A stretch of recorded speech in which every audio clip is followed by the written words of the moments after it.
What's going on, people? It's your boy, Stay Connected, people. Gonna be reacting to this clip right here, people, by Nick Cannon and Dr. Umar. And yeah, people, man. This title is called Dr. Umar Exposes the Special Education System. Yeah?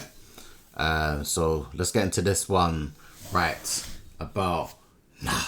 Let's go, people.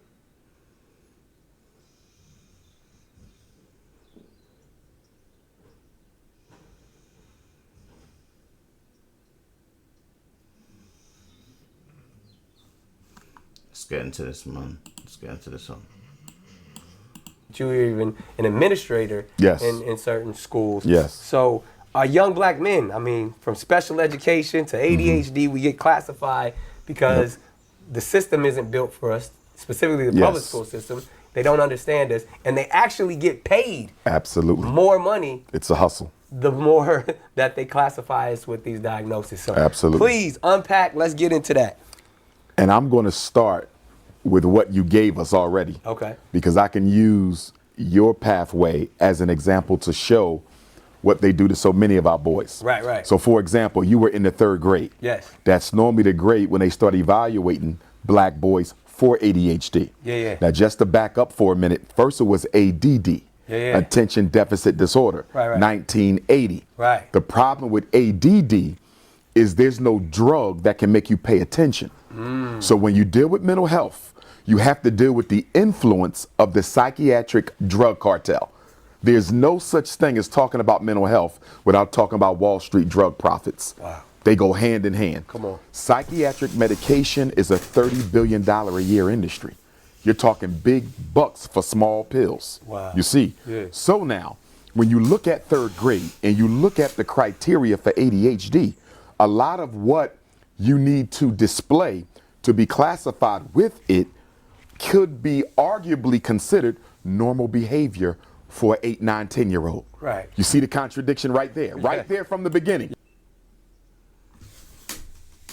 He's onto something.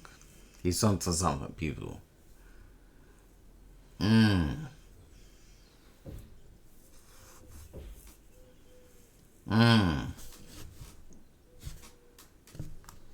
Yep. Has trouble sitting still. Yeah. He's in the 3rd grade. Has difficulty paying attention. He's in the 3rd grade. Has trouble playing quietly.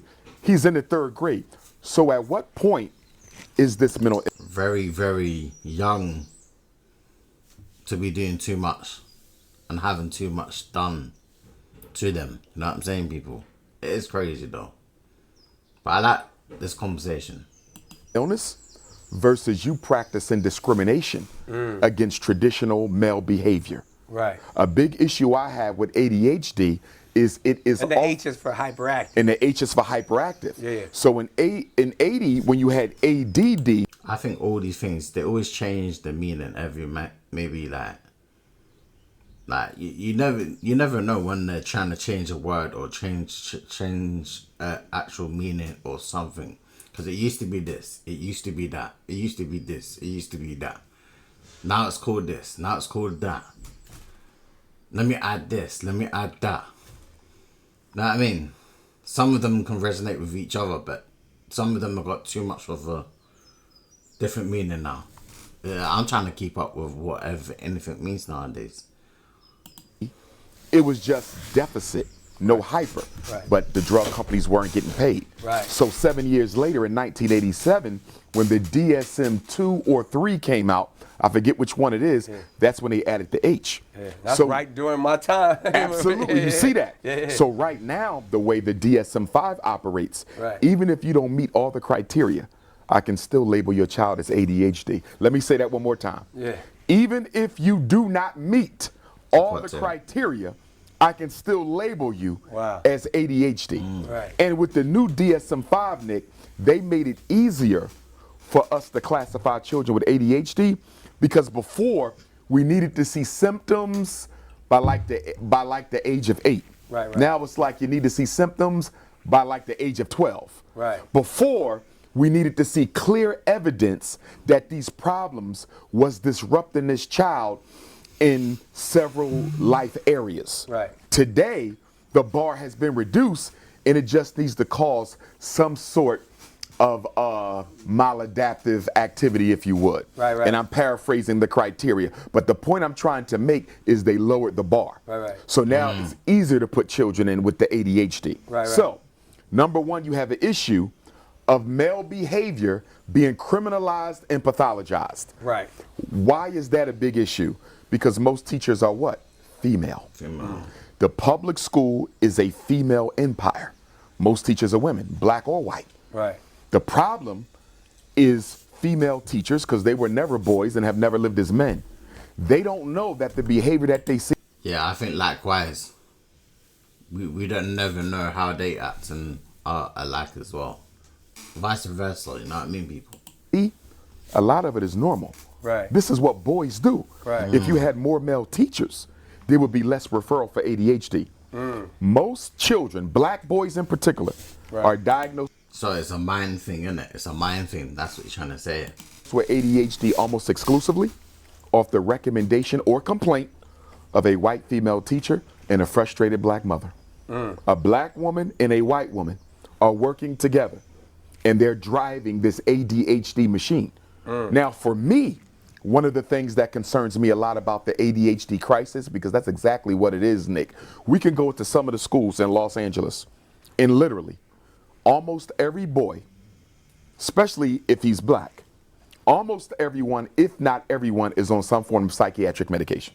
I don't care if it's Ritalin, Adderall, Concerta, Cyclerc, Metadate. How can a whole classroom have ADHD? Right. First of all, Yeah. Yeah, that's crazy. That is crazy. statistically speaking, only about 15% of any population should be quote unquote disordered. Right. 15%. Right. How you end up with half much the of class high- on yeah. medication? Too much of a high Something is number. clearly wrong. And as someone who works in schools, I can tell you, if the school is poorly run, poor structure, the kids are going to be more referred for medication because they're dependent on the psychiatrist to control behavior in the school, Now, not can the you break administrators. that down? Because I know we said it was a hustle, but even based off of Yeah, that's why we got a lot of. Yeah, that makes sense. Like, that's why we got a lot of people who are helping people with special needs. People who have sort of disorders. You know what I mean? Different like type of spectrum of disorders and stuff like that in schools and stuff. That makes sense. like the more students that you have on medicine or more problematic kids, the more money that the actual Absolutely. school and can actually make. So now you're talking about ADHD Yeah. meets special education. Right. Now let's talk about how ADHD meets special education. Makes sense. ADHD is not a special education disability. There's 13 special education disabilities. There's over 400 clinical disorders.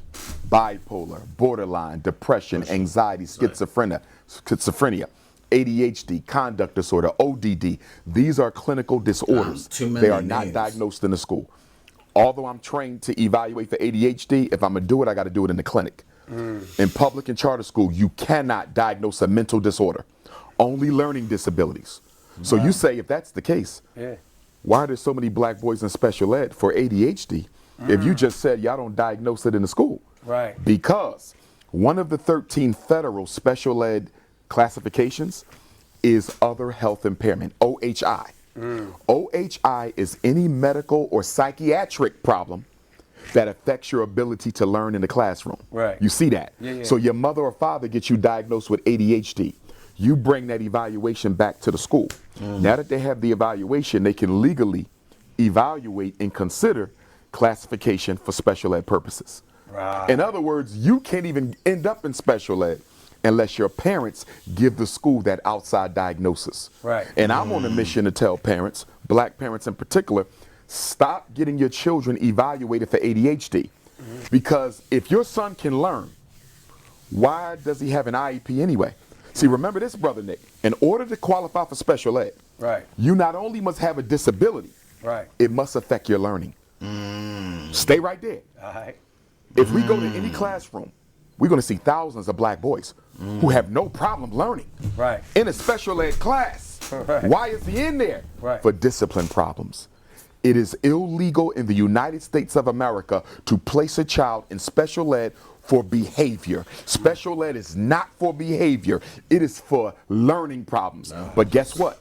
Half the black boys put in the two America together. are in there for what? Behavior. Because their parents don't know the law, they don't know their rights, and the schools are basically discriminating against them. Wow. You see they this? get money for the special education. Yes, here's how it works.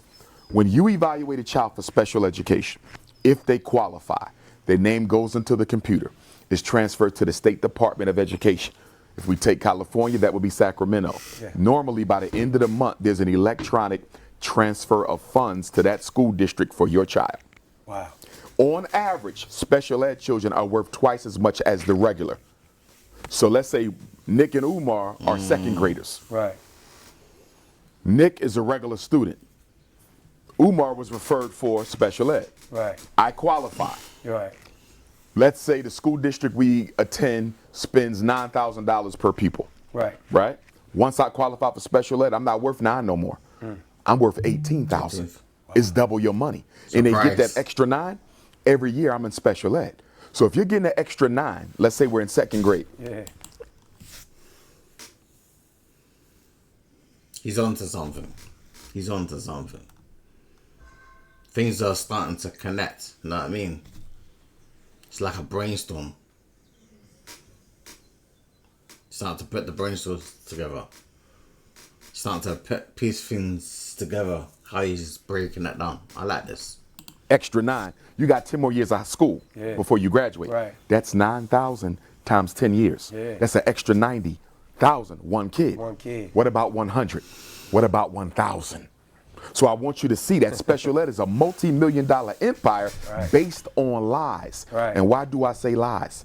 Most of our children who end up in special ed are not there because they can't learn. It's because they can't control their behavior. Let me take that back.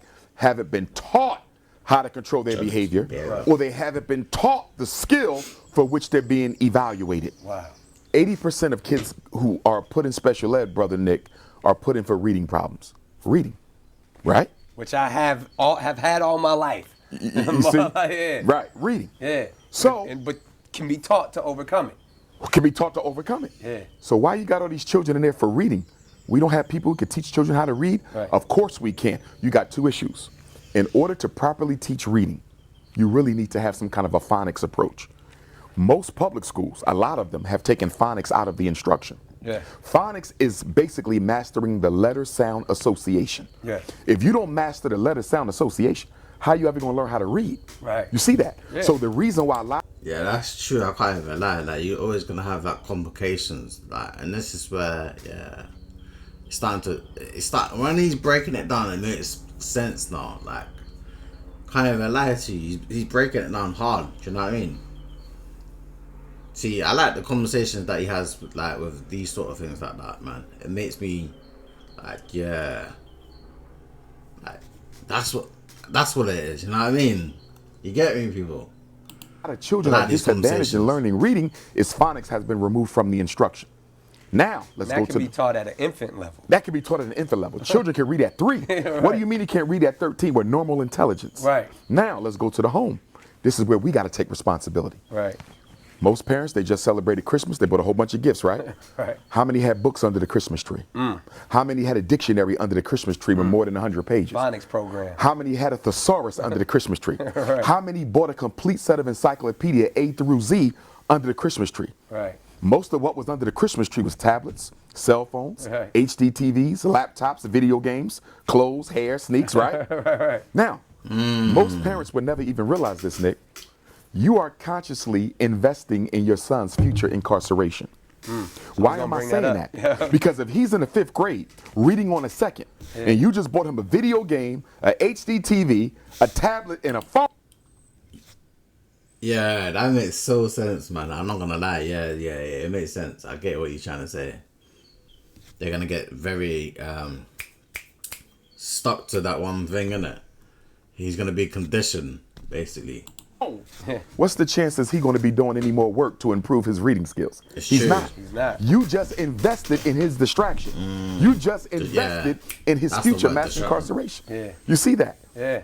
So we have to look at how the black home, unintentionally, and the white-dominated public school are working together to disadvantage generations of black males. When I speak in the prisons, Nick, even across the world, because you have special ed in other places, Absolutely. they just call it something else. And I always ask the inmates, raise your hand if you was in special ed. It's not a question of how many hands go up.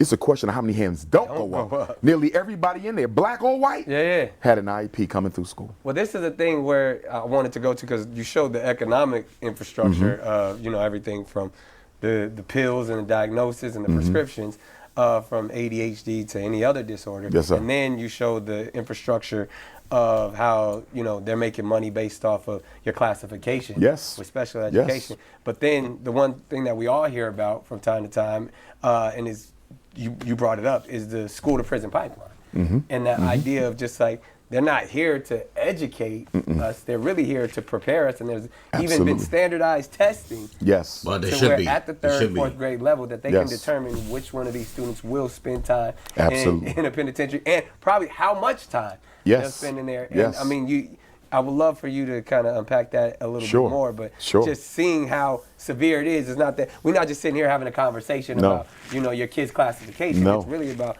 this is that systemic process of how black men specifically, all men of color, are really structured to say, all right, we're going to put you in this public. It's preparing you for an institution. This institution is preparing you for this institution. Absolutely. And it's so bad, Brother Nick, I had a judge tell me, a black judge in New Jersey, told Dr. Umar, she said, you are absolutely right with what you are teaching. She said, do you know most of the young people who end up in my courtroom do not come from the street, they come from the school. A judge told me, Nick, she said most of the children I'm putting in juvenile detention and in adult prison, they're not being picked up off the street. They're coming from the school building. She said it is literally school to prison pipeline. Now, I'm going to go a step further. There was a report that came out from the United States Department of Education a couple years ago. It said preschool black boys, pre-K, are being suspended and expelled at a rate higher than white boys in their grade and higher for similar offenses. We're talking 3, 4, and 5. And one thing I would say to that, some would consider it controversial, but it's true because I've seen it. In the system of racism under which we exist, it does not categorize black males by age. What I mean to say by that, Nick, if your son is 5, 15, 25, or 50, he's going to be dealt with the same way. They do not allow, American social order does not allow for black boys to experience adolescence or childhood. What do I mean by that, Nick? I'm saying that if a white kid makes a mistake, he's going to get another chance. He's going to get an opportunity to correct himself. There's going to be a teachable moment. There's going to be some treatment and therapy. Let a black boy do the same thing. He's getting an academic lynching. Our boys are given no opportunity to learn through trial and error what it means to be a responsible young man.